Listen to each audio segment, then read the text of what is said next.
পুরোপুরি বন্ধ হয়ে গেল বড়পুকুরিয়া তাপ বিদ্যুৎ কেন্দ্রের উৎপাদন। দর্শক, আজকের এই খবরটি খুব গুরুত্বপূর্ণ, অর্থাৎ গোটা বাংলাদেশের, গোটা জাতির জন্য খুব গুরুত্বপূর্ণ একটি খবর। ধৈর্য সহকারে খবরটি শুনুন আপনারা। পুরোপুরি বন্ধ হয়ে গেল বড়পুকুরিয়া তাপ বিদ্যুৎ কেন্দ্রের উৎপাদন। দিনাজপুরের বড়পুকুরিয়া কয়লাভিত্তিক 525 মেগাওয়াট তাপ বিদ্যুৎ কেন্দ্রের উৎপাদন পুরোপুরি বন্ধ হয়ে গেছে।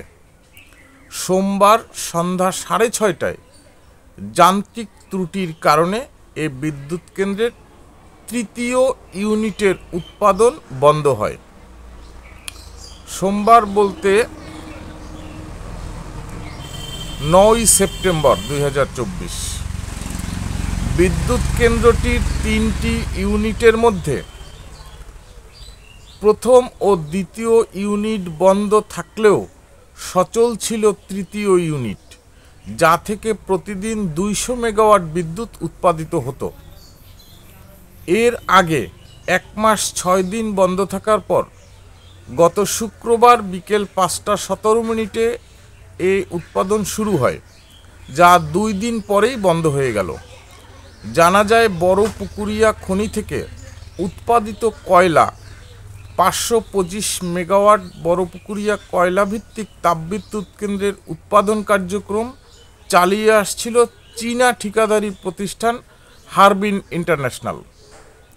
5 বছরের চুক্তি মোতাবেক আগামী বছর তাদের মেয়াদ শেষ হবে।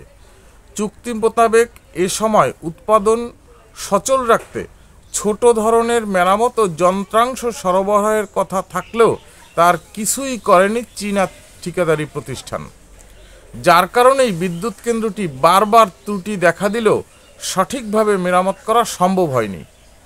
সেই কারণেই বিদ্যুৎ উৎপাদন কাজ ব্যাহত হয়েছে বলে অভিযোগ উঠেছে ঠিকাদারি প্রতিষ্ঠানের বিরুদ্ধে। বড়পুকুরিয়া তাপবিদ্যুৎ কেন্দ্রের 3টি ইউনিটের মধ্যে প্রতিটি ইউনিট সচল রাখতে প্রয়োজন হয় 2টি করে ইলেকট্রো হাইড্রোলিক অয়েল পাম্প, যা ওই ইউনিটের জ্বালানি হিসেবে তেল সরবরাহের মাধ্যমে উৎপাদন কার্যক্রম সচল রাখে। কিন্তু 2022 সাল থেকেই তৃতীয় ইউনিটের 2টির মধ্যে একটি পাম্প নষ্ট থাকায় যে কোনো সময় বন্ধের ঝুঁকি নিয়ে বিকল্প হিসেবে একটি ইলেকট্রো হাইড্রোলিক অয়েল পাম্প দিয়ে চলে আসছিল এর উৎপাদন কার্যক্রম। ফলে মাঝে মাঝেই যান্ত্রিক ত্রুটির কারণে বন্ধ হতো তাপবিদ্যুৎ কেন্দ্রের উৎপাদন। একাধিকবার ঠিকাদারি প্রতিষ্ঠানকে বিষয়টি অবগত করলেও তারা অজ্ঞাত কারণে তা আমলে নেয়নি।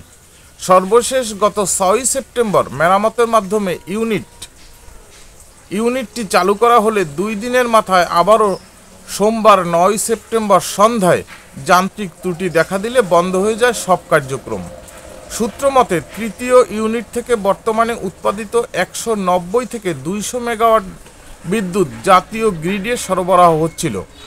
এটি সচল রাখতে প্রতিদিন 2200 মেট্রিক টন কয়লার প্রয়োজন হয়।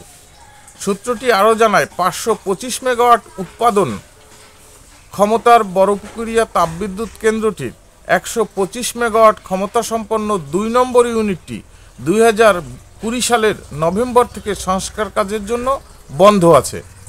2 নম্বর ইউনিট 125 মেগাওয়াট ক্ষমতার হলেও উৎপাদন হতো 65 থেকে 70 মেগাওয়াট। গত শুক্রবার রাত 9টার পর তাপবিদ্যুৎ কেন্দ্রের কয়লাভিত্তিক 125 মেগাওয়াট ক্ষমতাসম্পন্ন 1 নম্বর ইউনিট সংস্কার কাজের জন্য বন্ধ করা হয়। 1 নম্বর ইউনিট 125 মেগাওয়াট ক্ষমতার হলেও উৎপাদন হতো 60 থেকে 65 মেগাওয়াট। একই সঙ্গে বড়পুকুরিয়া তাপবিদ্যুৎ কেন্দ্রের 3টি ইউনিট বন্ধ হয়ে যাওয়ায় দিনাজপুর সহ উত্তরাঞ্চলের 8 জেলায় বিদ্যুৎ সরবরাহে বিঘ্নিত হবে বলে ধারণা করছে সূত্রটি।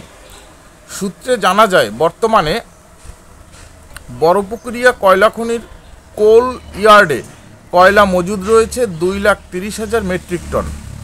বড়পুকুরিয়া কয়লা খনি থেকে দৈনিক কয়লা সরবরাহ করা হয় প্রায় 3 থেকে 3,500 মেট্রিক টন। তাপবিদ্যুৎ কেন্দ্রটির 3টি ইউনিট চালু রেখে স্বাভাবিক উৎপাদনের জন্য দৈনিক প্রায় 4,800 মেট্রিক টন কয়লার প্রয়োজন হয়। তবে 3টি ইউনিট একই সঙ্গে কখনোই চালানো হয়নি। বড়পুকুরিয়া কয়লা খনি সরবরাহকৃত কয়লার উপর নির্ভর করে বড়পুকুরিয়া তাপবিদ্যুৎ কেন্দ্রটি। বড়পুকুরিয়া কয়লাভিত্তিক তাপবিদ্যুৎ কেন্দ্রের প্রধান প্রকৌশলী মোহাম্মদ আবু বক্কর সিদ্দিক বলেছেন, প্রতিটি ইউনিটের জন্য 2টি করে ইলেকট্রো হাইড্রোলিক অয়েল পাম্প থাকে, যা ওই ইউনিটের জ্বালানি হিসেবে তেল সরবরাহের মাধ্যমে উৎপাদন কার্যক্রম সচল রাখে। কিন্তু 2022 সাল থেকেই তৃতীয় ইউনিটের 2টির মধ্যে একটি পাম্প নষ্ট হয়ে যায়। এরপর থেকে একটি পাম্প দিয়েই ঝুঁকি নিয়ে উৎপাদন কার্যক্রম পরিচালনা করা হচ্ছিল, কিন্তু এই একটি পাম্পও সোমবার নষ্ট হয়ে যাওয়ার পর দিনব্যাপী চেষ্টা করেও চালু করা সম্ভব হয়নি। ফলে পুরোপুরি বন্ধ ঘোষণা করা হয়েছে বিদ্যুৎ উৎপাদন। সুপ্রিয় দর্শক, এই ছিল একটি খবর। এই খবরটি কিন্তু জাতির জন্য, দেশের জন্য খুবই গুরুত্বপূর্ণ। কারণ বিদ্যুৎ উৎপাদন বা বিদ্যুৎ সরবরাহ যদি দেশে সব জায়গায় নিয়মিত না থাকে, তাহলে সেক্ষেত্রে কিন্তু প্রতিটি নাগরিকের জন্যই এটি একটি দুঃসংবাদ। যাই হোক, এই পর্যন্ত খবরটি। যারা ভিডিওটি নিপীড়িতের কণ্ঠস্বর ফেসবুক পেজে দেখছেন, তারা অবশ্যই পেজটির ফলো বাটনে ক্লিক করে ফলোয়ার হবেন, এবং যারা চন্দ্র মিডিয়া কর্নার ইউটিউব চ্যানেলে ভিডিওটি দেখছেন, তারা অবশ্যই চ্যানেলটি সাবস্ক্রাইব করবেন। ধন্যবাদ সকলকে।